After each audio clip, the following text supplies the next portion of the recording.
Sus crímenes contra las menores horrorizaron al mundo. Es alguien a quien le gusta hacer daño. Daño mental y daño físico. Su detención hizo estallar protestas que llevaron a su país natal, Bélgica, al borde de la revolución. Se nos dijo, desde hoy detienen sus investigaciones. Y eso fue todo. Su oscuro pasado alimenta teorías conspirativas hasta el día de hoy. Había un sentimiento de incredulidad, de sublevación. Esta es la espeluznante historia del monstruo de Bélgica. ¿Quién era? ¿Cómo fue capaz de secuestrar, violar y asesinar a niñas justo delante de las narices de la policía de este país europeo moderno? ¿Alguien lo protegía? ¿O se benefició de una lista de errores judiciales? No creo que haya ni una sola persona en este país que conozca toda la historia.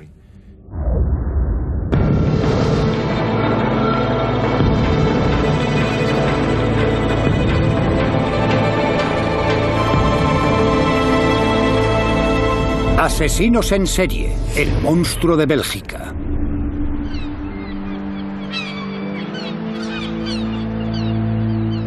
En agosto de 1995, Anne Marshall, de 17 años, y su amiga Evge Lambrechts, de 19, van de acampada con un grupo de amigos a Blankenberge, en la costa belga del Mar del Norte. A pesar de los reparos del padre de Anne, Paul. Era la primera vez que se iba de vacaciones sin ningún padre. Hablamos de ello con ella y dijo: papá, casi tengo 18. Y después mi mujer dijo: bueno, en algún momento tendremos que dejarla ir.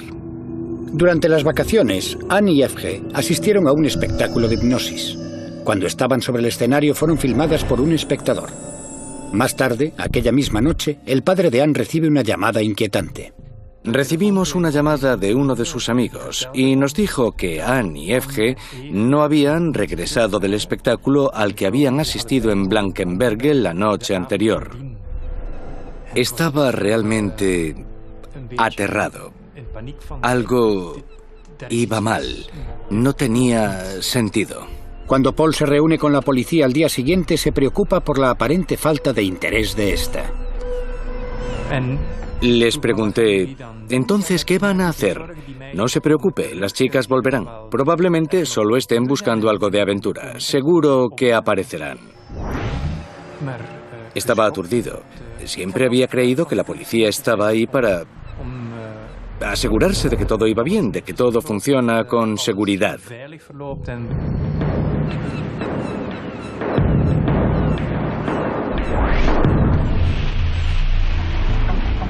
Paul Marshall vuelve a casa y comienza su propia campaña para encontrar a su hija. No habían hecho carteles ni habían empezado la búsqueda, lo hicimos nosotros mismos.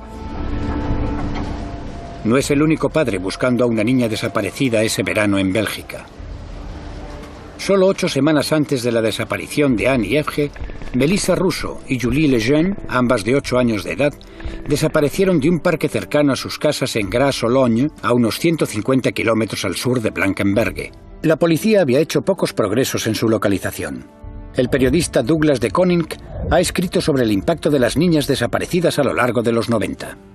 Ocurría con tanta frecuencia que desaparecieran niñas que parecía algún tipo de fenómeno con el que empezábamos a convivir.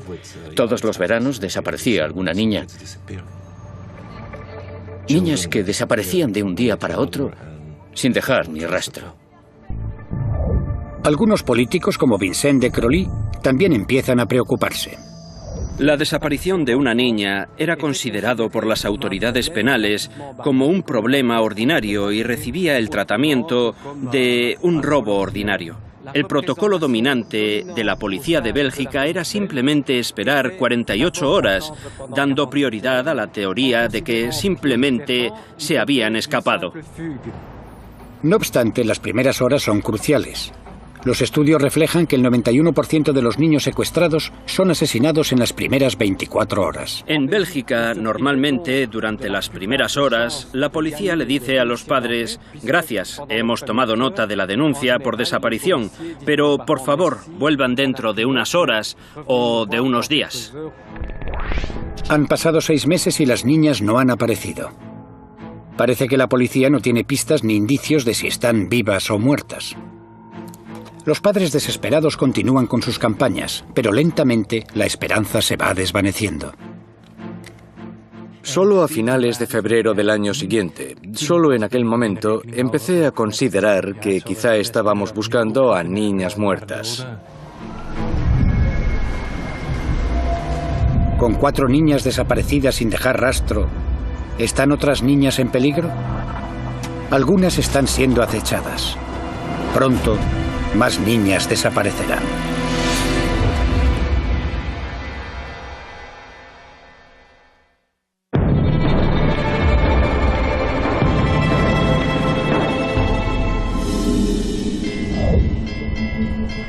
Un día de verano de 1996, Sabine Dardenne, de 12 años, recorre el trayecto hacia el colegio como de costumbre.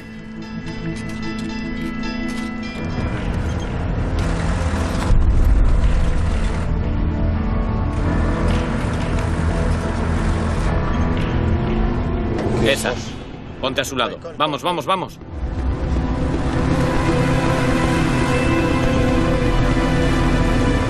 La cojo.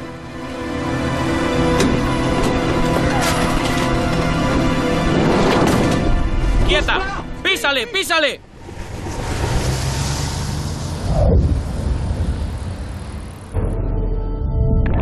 Cuando Sabine desaparece, se convierte en el último caso destacado de niñas desaparecidas de aquel año. En respuesta a la creciente preocupación, las autoridades crean la Unidad de Personas Desaparecidas para coordinar las distintas investigaciones. Entre los investigadores se encuentra Albert Prim. No teníamos ninguna pista relacionada con algún criminal conocido. Investigamos tantas pistas como pudimos, pero ninguna ofreció resultados. No era posible pensar que solo una persona podía ser culpable de todas las desapariciones. Aquello era completamente impensable, al menos en aquel momento. Pasaron 10 semanas y la desaparición de Sabine se desvanece de los titulares. Más tarde, cuando los investigadores aún luchan por encontrar alguna pista fiable, otra niña se convierte en objetivo. Leticia Deleuze, de 14 años de edad, vuelve a casa desde la piscina local de Bertrix, al sur de Bélgica. Es secuestrada a plena luz del día.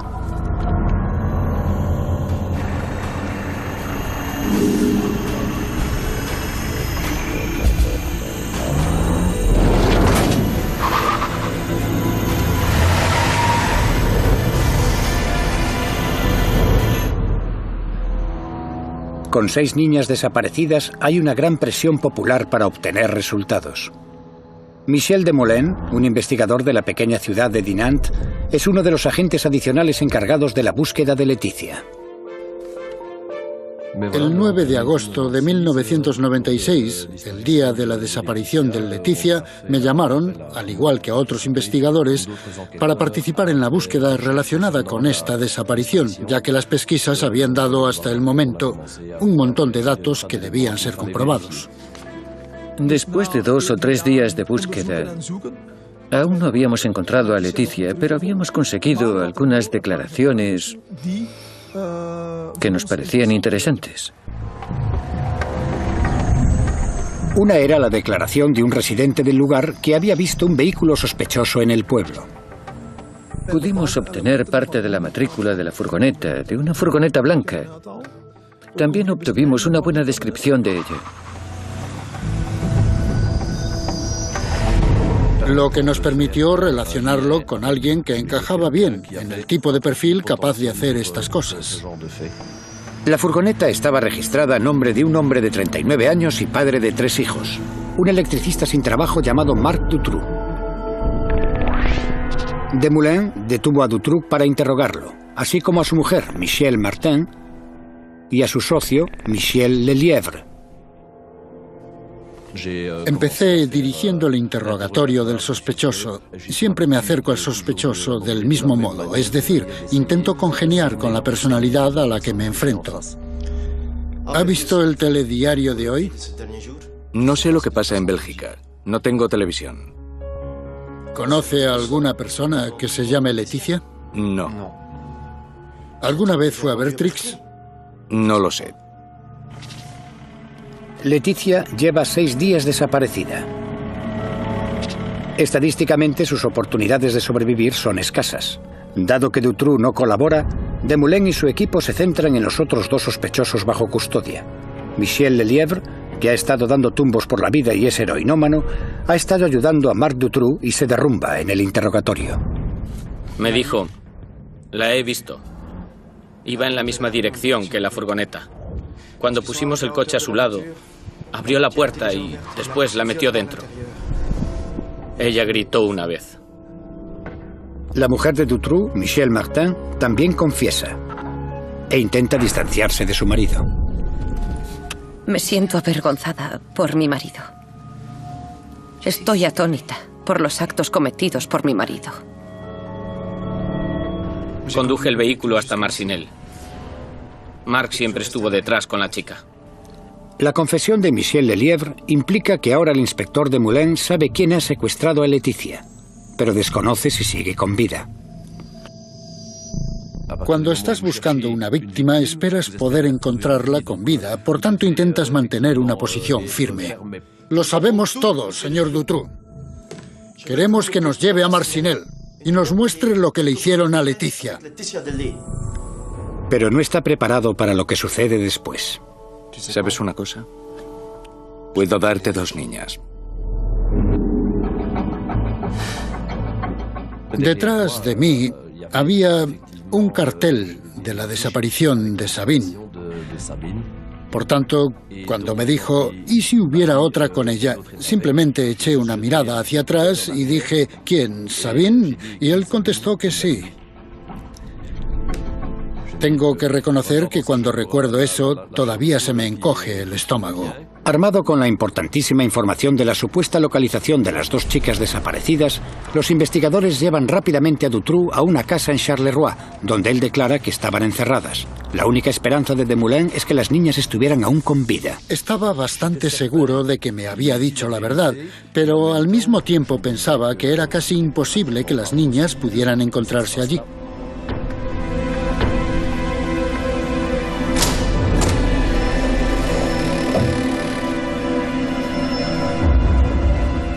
En una celda diminuta y mugrienta bajo la casa, Desmoulins encuentra a Leticia Deleuze secuestrada 6 días antes. E increíblemente también a Sabine Dardenne, todavía con vida 80 días después de su desaparición. Ambas niñas están exhaustas y aterrorizadas. Cuando descubres algo así, sientes todo tipo de emociones. Estás feliz, estás enfadado, crees que es imposible, sientes náuseas. Son la clase de imágenes que te acompañan durante meses.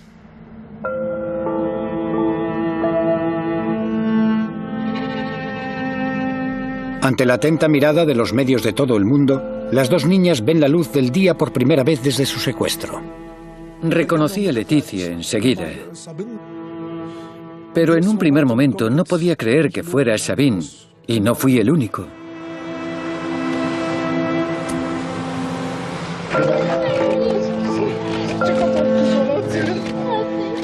El mundo es testigo de las escenas desgarradoras de los padres reuniéndose con sus hijas a las que creían muertas.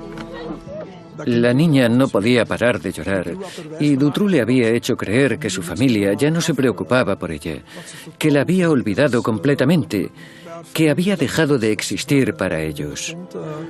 La mirada de estas niñas realmente daba escalofríos, incluso a un policía acostumbrado a ver muchas cosas. El haber encontrado a las niñas dio a Bélgica y a algunos padres desesperados esperanza. Me alegraba por Sabina y por Leticia, por sus padres, por sus familias, por sus amigos. Y al mismo tiempo pensé, nosotros también tenemos esperanza. Sin embargo, tras más interrogatorios, Dutroux indica a la policía la localización de las otras niñas desaparecidas durante los 2 días siguientes. La continuación de los crímenes y el abuso de las prestaciones permiten a Dutroux adquirir 7 casas que le ofrecen lugares de mala muerte para las niñas a las que secuestra. Julie Lejeune y Melissa Russo, las 2 niñas de 8 años desaparecidas juntas en junio de 1995, son encontradas enterradas en el jardín trasero de una de esas casas.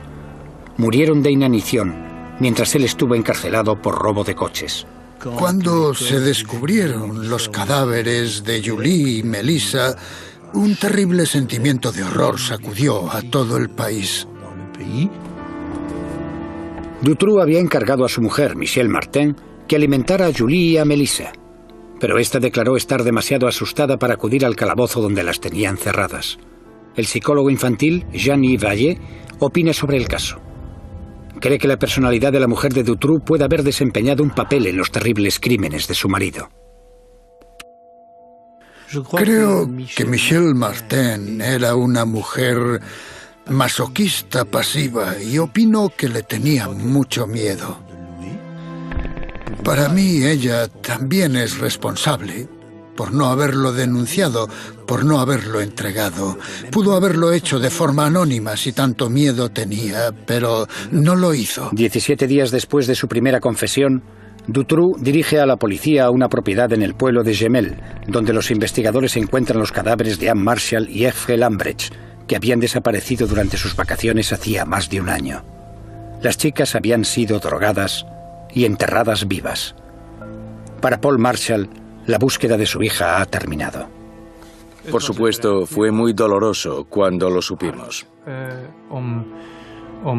Es difícil aceptarlo en ese momento. Sabes que ya no van a sufrir más, que ya no están ahí.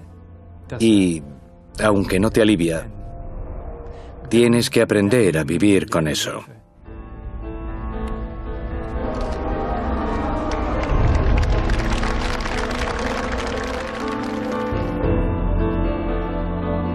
Se han encontrado a las 6 chicas desaparecidas. Bélgica lucha para aceptar la tragedia. Por todo el país había mucha angustia, mucha rabia, mucha tristeza e incomprensión. El país se enfrentaba al mal, a la matanza de la inocencia. Los padres no volverían a dejar salir a sus hijos a la calle. Una vez bajo custodia, los psicólogos no consiguen evaluar la personalidad del hombre que ha confesado cometer crímenes terribles.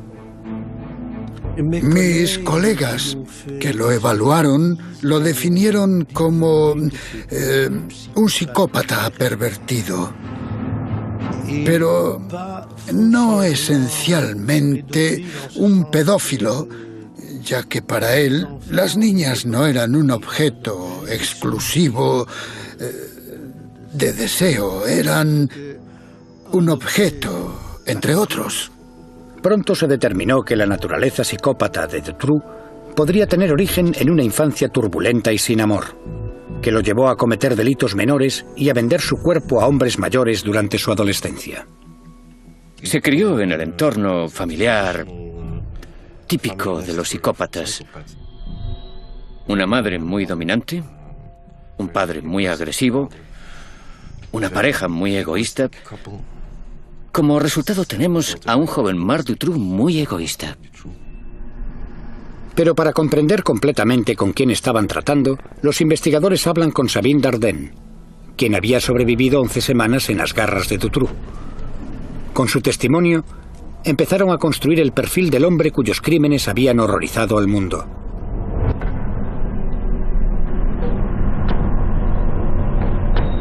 Tras ser secuestrada de camino al colegio, Sabine fue llevada a una casa en Marcinelle, un barrio periférico de Charleroi, el corazón industrial y en decadencia de Bélgica.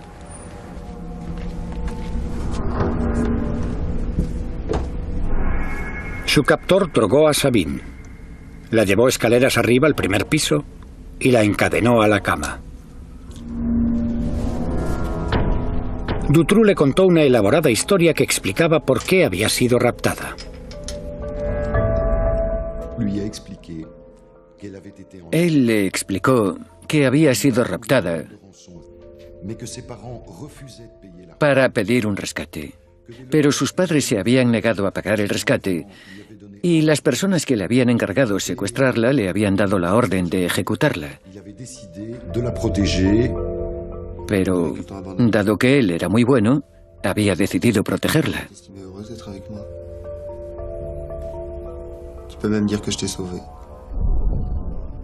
A cambio de esa protección, ella debía concederle algunos favores, y todo el mundo entiende lo que eso significa.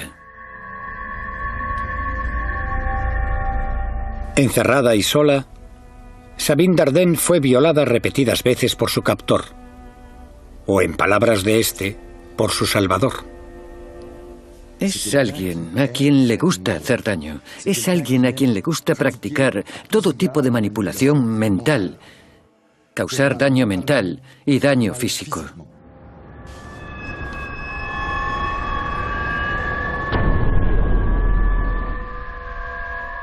Mientras pasan las semanas, Sabine es llevada a una celda construida ex professo, de 1 metro de ancho y 3 de largo.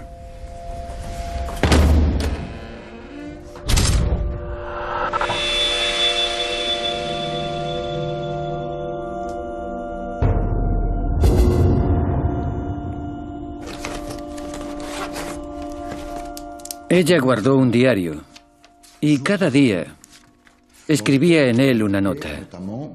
Trazaba una cruz cuando Dutroux había abusado de ella. Una cruz significaba que le había hecho daño. 2 cruces significaban mucho daño.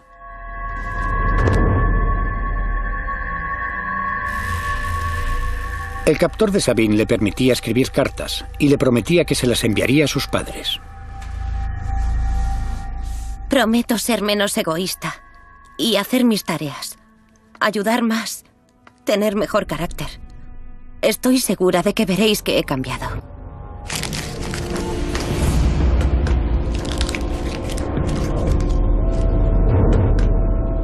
Pero las cartas nunca se enviaron. Creo que la mayoría de los niños interpretan la ausencia de rescate como una señal de que los padres ya no se preocupan por ellos. Forma parte de la ingenuidad de los niños. Por favor, pensad detenidamente en lo que he dicho. No puedo continuar así mucho tiempo más. No obstante, el testimonio de Sabine también puso de manifiesto muchas preguntas. ¿Cómo pudo Marc Dutroux operar con tanta libertad y durante tanto tiempo? ¿Pudo la policía haberlo detenido antes? ¿Se pudieron haber salvado vidas? A medida que salían más detalles escalofriantes, el mundo observaba con horror cómo la sociedad belga se acercaba al colapso.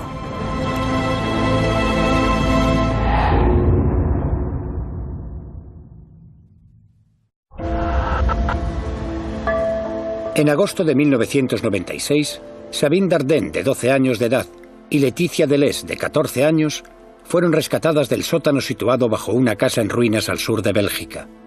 Laetitia había estado encerrada 6 días y Sabine, 79. Pero aunque ellas sobrevivieron, 4 chicas habían perecido en manos de su captor, Marc Dutroux. Durante los meses siguientes, salen a la luz una serie de revelaciones devastadoras sobre el pasado de Dutroux y su relación con las autoridades del país. Los belgas caen horrorizados en la cuenta de que la policía lo podía haber detenido mucho tiempo antes, salvando posiblemente las vidas de las otras 4 niñas. El nombre de Marc Dutroux estuvo bajo sospecha menos de 2 semanas tras la desaparición de Julie y Melissa. Por tanto, la policía tenía toda la información con la que podía soñar. Las condiciones para arrestar a Marc Dutroux se dieron muchos meses antes de su arresto. Los secuestros que siguieron a la desaparición de Julie y de Melissa podrían haberse evitado. Estamos completamente seguros de que Dutroux podría haber sido arrestado. La información sale a la luz. En 1989, 6 años antes de la desaparición de Julie Lejeune y Melissa Russo, Dutroux y su mujer fueron condenados por el secuestro y violación de 5 niñas. Dutroux salió en libertad en 3 años pese a ser una condena de 13 años de prisión.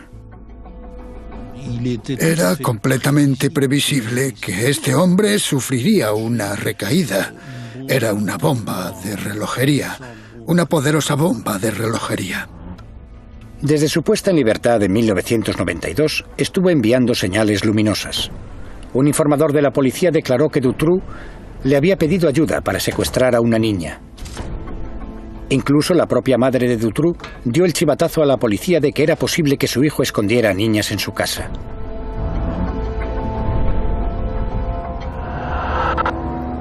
Finalmente, en agosto de 1995, la policía lo puso bajo vigilancia en una operación llamada Otelo.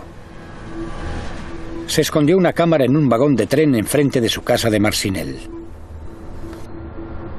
Esta cámara estaba enfrente de la casa la noche en que Anne y Evge fueron raptadas. El problema fue que Dutroux escogió llevar a cabo los secuestros durante la noche y la policía había apagado la cámara a las 6 de la tarde. Después de eso nos dijeron que, por motivos de operatividad, la cámara solo se encendía de 8 de la mañana a 6 de la tarde, más o menos. Esto es muy inteligente si quieres coger a un pedófilo que secuestra a niñas. El agente al mando de la operación Otelo, René Michaud, visitó la casa en diciembre de 1995. Dutroux había sido investigado sobre los coches robados y ese era el momento oportuno para inspeccionar su casa. También estaba presente un cerrajero, Alain Lejour, que acompañaba a la policía en su investigación. ¿No ha escuchado unas voces de niños? De repente escucharon voces de niños. Escuchó voces y empezó la conversación con... ¿Escuchó eso? No, son los niños de la calle. No, se escuchan aquí, están aquí dentro. Silencio.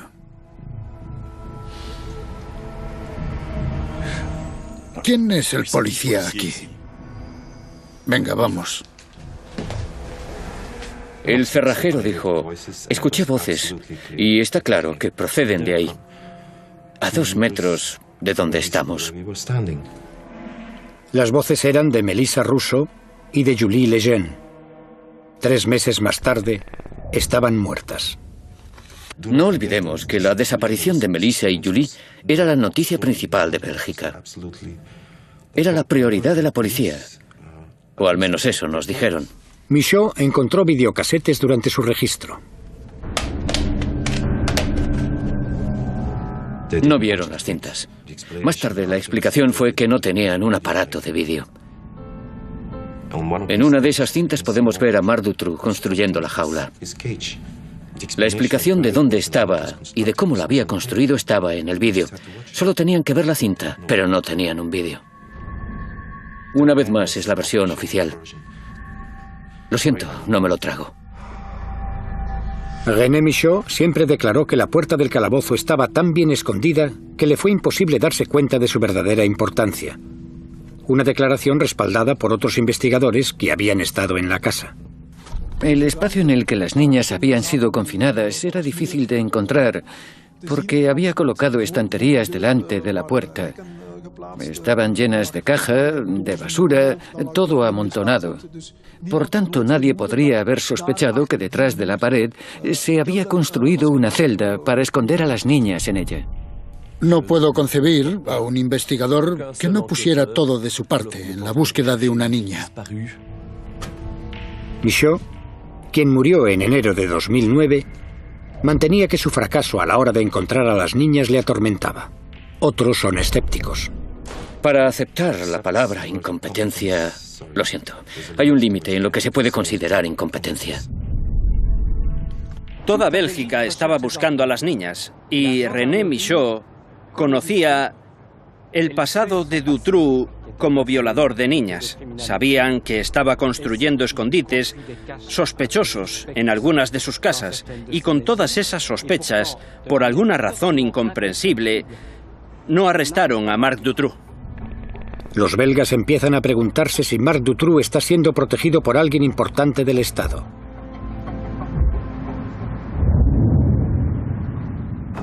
Mientras se encuentra bajo custodia, el propio Dutroux aviva las llamas de la conspiración con una declaración controvertida que cambiará para siempre la percepción global del caso. Expone que forma parte de una red nacional de pedofilia cuyos tentáculos se alargan hasta lo más alto de la sociedad belga. La preparación del caso contra Dutroux se le asigna al juez de instrucción Jean-Marc Connerot.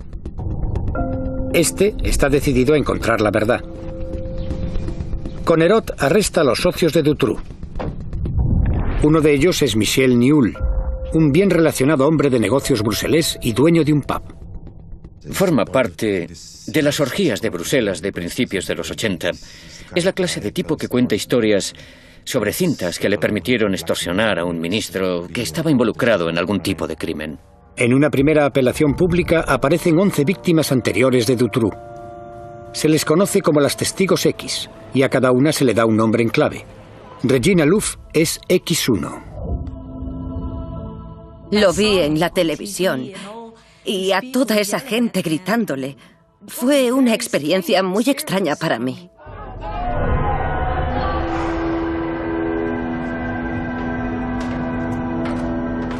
Regina Louf, hoy madre de 4 hijos, reconoce a Marc Dutroux y a Michel Nihoul de su infancia.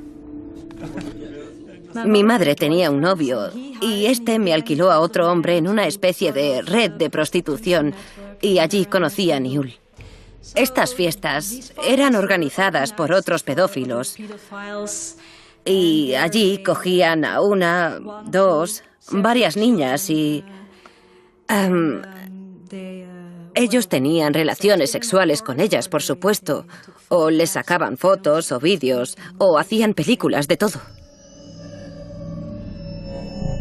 La gente que iba a esas fiestas eran los grandes hombres de negocios y también había políticos. El que acompañaba a Nihoul a esas fiestas, de acuerdo con Regina, era Marc Dutroux. Si esta historia es cierta, parece que Connerot ha tropezado con la prueba de que existe una red de pedofilia en la que Dutroux, Nihoul y gente poderosa de la sociedad belga están involucrados. Rudy Hoskens debe investigar las declaraciones de Regina Louf.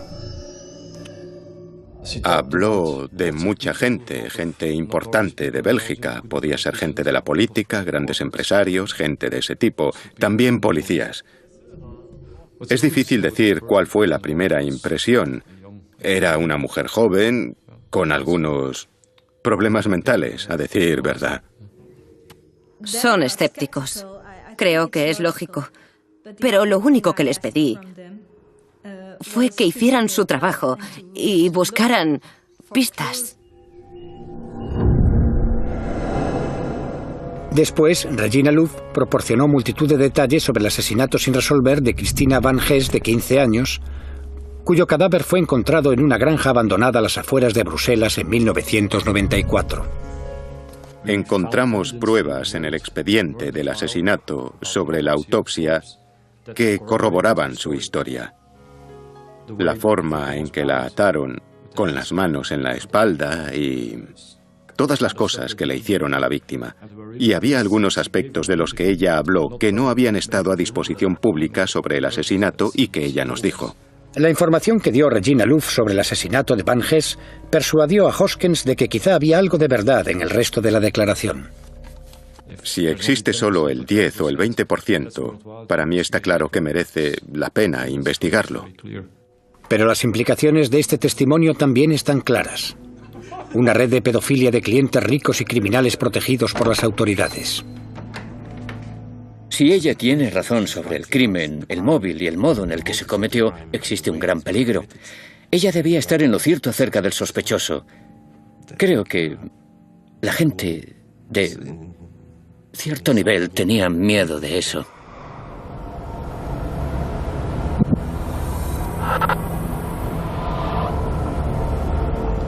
Sin embargo, la investigación del juez Connerot sobre la declaración de Regina Louf de la existencia de una poderosa red de pedofilia se paraliza de repente. En octubre de 1996 es apartado del caso. Sus superiores del Ministerio de Justicia consideran que su presencia en una cena organizada por las familias de las víctimas supone un conflicto de intereses.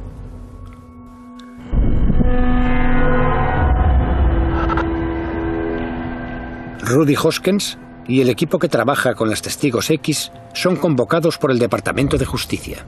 En aquella reunión se nos dijo, desde hoy detienen sus investigaciones. Y eso fue todo. Estábamos yendo demasiado lejos para alguna gente. No me preguntes quién, no tengo ni idea, ni por qué, tampoco lo sé. Todavía me hago las mismas preguntas. Debimos tocar algo que no debía salir a la luz. La destitución de Connerot tiene un efecto devastador en la confianza de la opinión pública en la investigación contra Dutroux.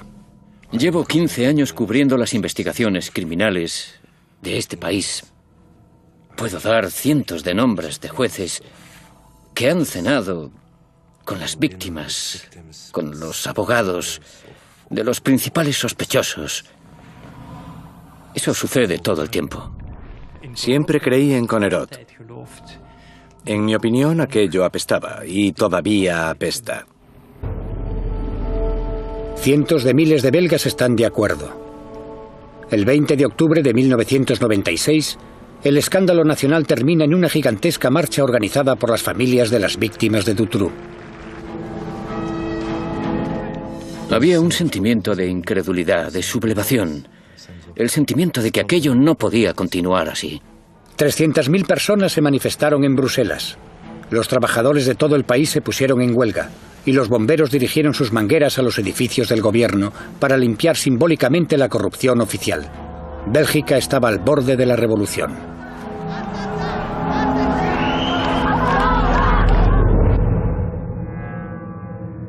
Mientras tanto, el hombre que empezó todo es una pieza minúscula de una conspiración criminal mucho mayor. Y las víctimas que sobrevivieron se preparan para el día del juicio. No sufrí un ataque de nervios cuando me liberaron de las garras del monstruo a los 12 años. Pero cuando cumplí los 20, a mis nervios les esperaba otra difícil prueba. Estar cara a cara con Marc Dutroux.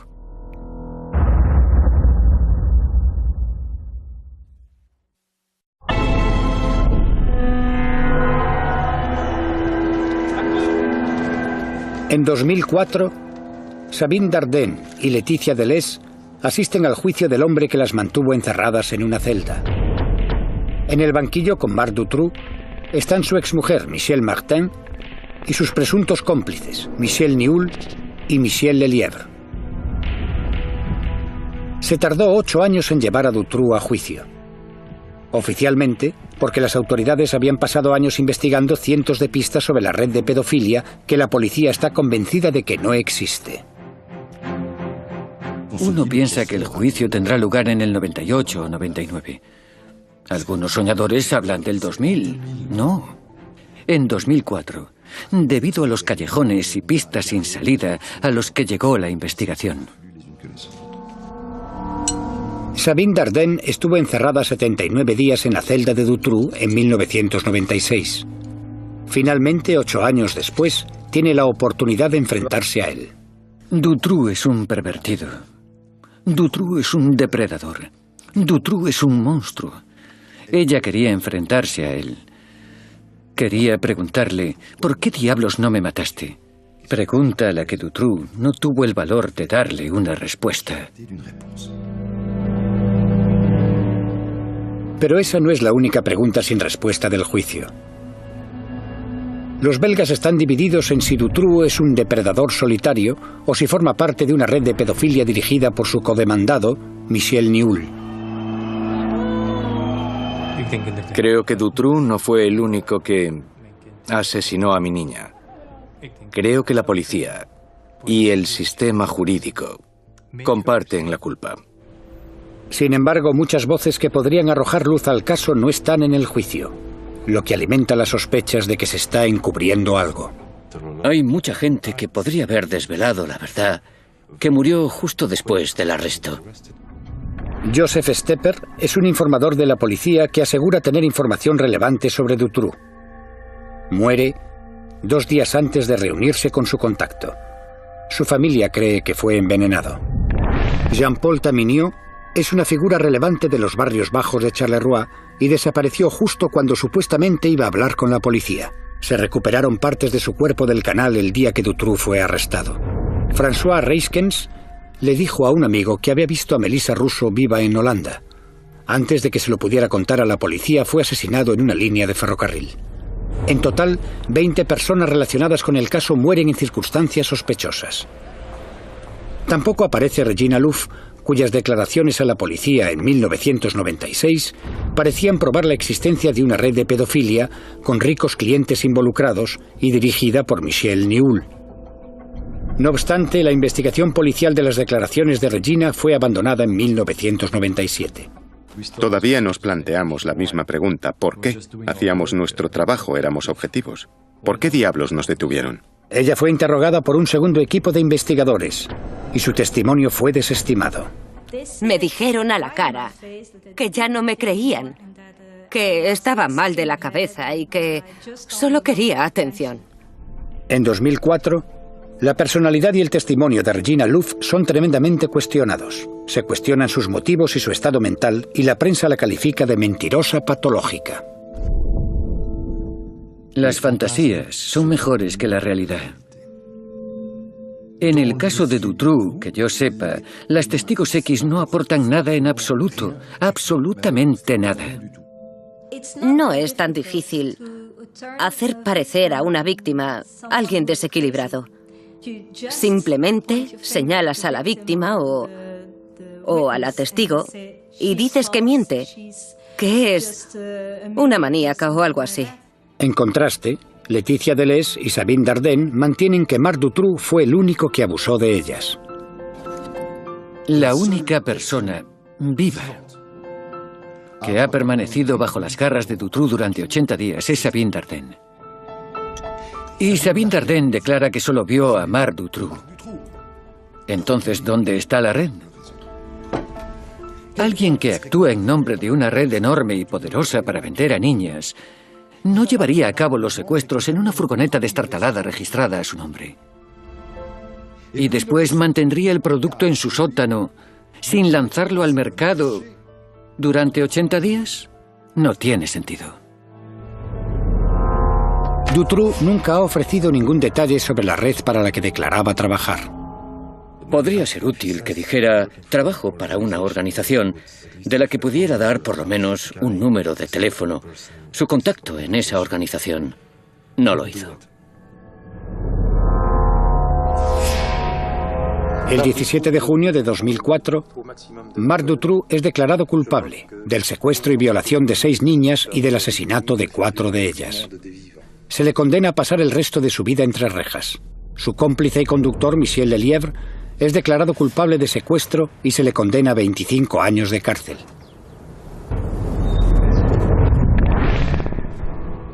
La exmujer de Dutroux, Michelle Martin, es declarada culpable de conspirar en los secuestros y se le condena a 30 años de prisión.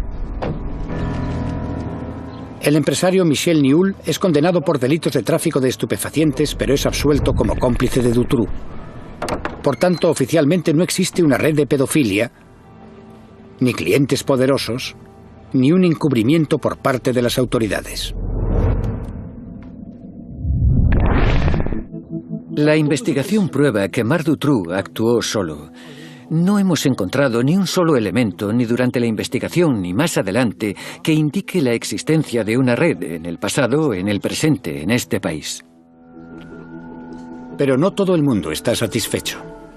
No creo que nunca lleguemos a conocer la historia completa. No creo que haya una sola persona en este país que conozca toda la historia.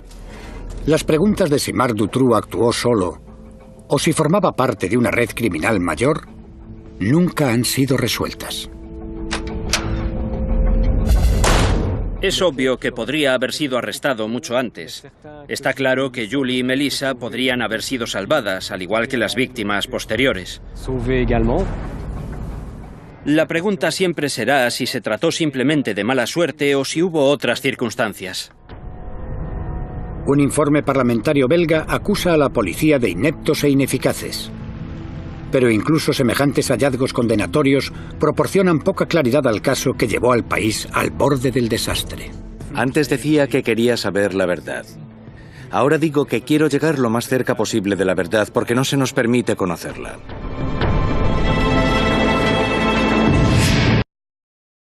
Dando prioridad a la teoría de que simplemente se habían escapado. No obstante, las primeras horas son cruciales. Los estudios reflejan que el 91% de los niños secuestrados son asesinados en las primeras 24 horas. En Bélgica, normalmente, durante las primeras horas, la policía le dice a los padres: gracias, hemos tomado nota de la denuncia por desaparición, pero por favor, vuelvan dentro de unas horas o de unos días. Han pasado 6 meses y las niñas no han aparecido. Parece que la policía no tiene pistas ni indicios de si están vivas o muertas. Los padres desesperados continúan con sus campañas, pero lentamente la esperanza se va desvaneciendo. Solo a finales de febrero del año siguiente, solo en aquel momento, empecé a considerar que quizá estábamos buscando a niñas muertas. Con 4 niñas desaparecidas sin dejar rastro, ¿están otras niñas en peligro? Algunas están siendo acechadas. Pronto, más niñas desaparecerán.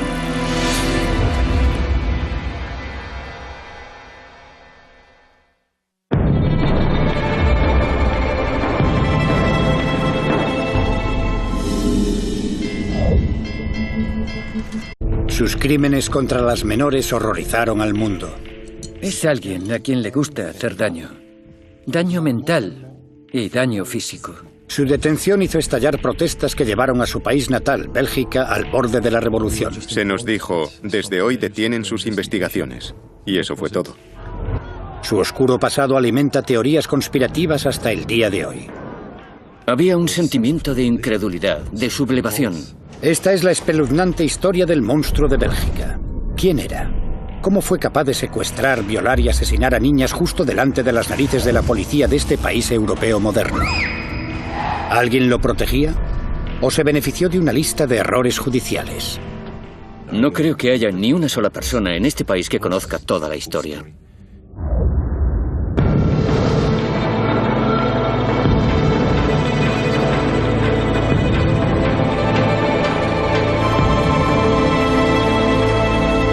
Asesinos en serie, el monstruo de Bélgica.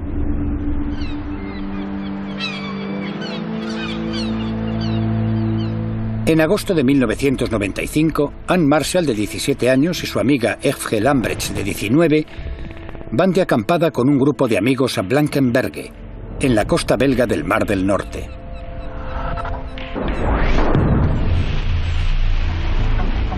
Paul Marshall vuelve a casa y comienza su propia campaña para encontrar a su hija. No habían hecho carteles ni habían empezado la búsqueda, lo hicimos nosotros mismos. No es el único padre buscando a una niña desaparecida ese verano en Bélgica.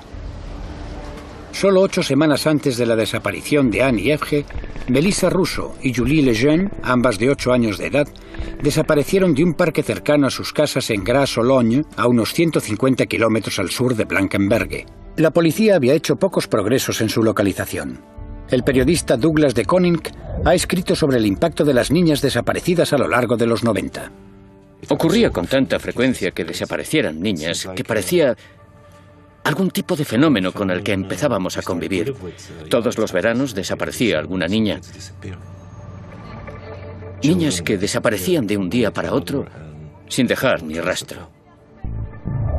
Algunos políticos, como Vincent de Crolly, también empiezan a preocuparse. La desaparición de una niña era considerado por las autoridades penales como un problema ordinario y recibía el tratamiento de un robo ordinario. El protocolo dominante de la policía de Bélgica era simplemente esperar 48 horas. Un día de verano de 1996, Sabine Dardenne, de 12 años, recorre el trayecto hacia el colegio como de costumbre.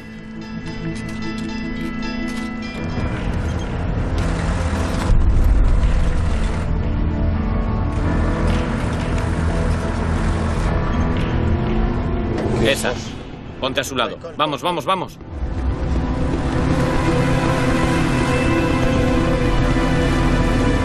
La cojo.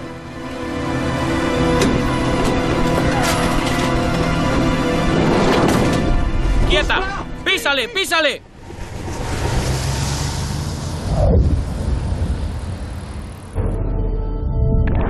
Cuando Sabine desaparece, se convierte en el último caso destacado de niñas desaparecidas de aquel año. En respuesta a la creciente preocupación, las autoridades crean la unidad de personas desaparecidas para coordinar las distintas investigaciones. Entre los investigadores se encuentra Albert Prim. No teníamos ninguna pista relacionada con algún criminal conocido. Investigamos tantas pistas como pudimos, pero ninguna ofreció resultados.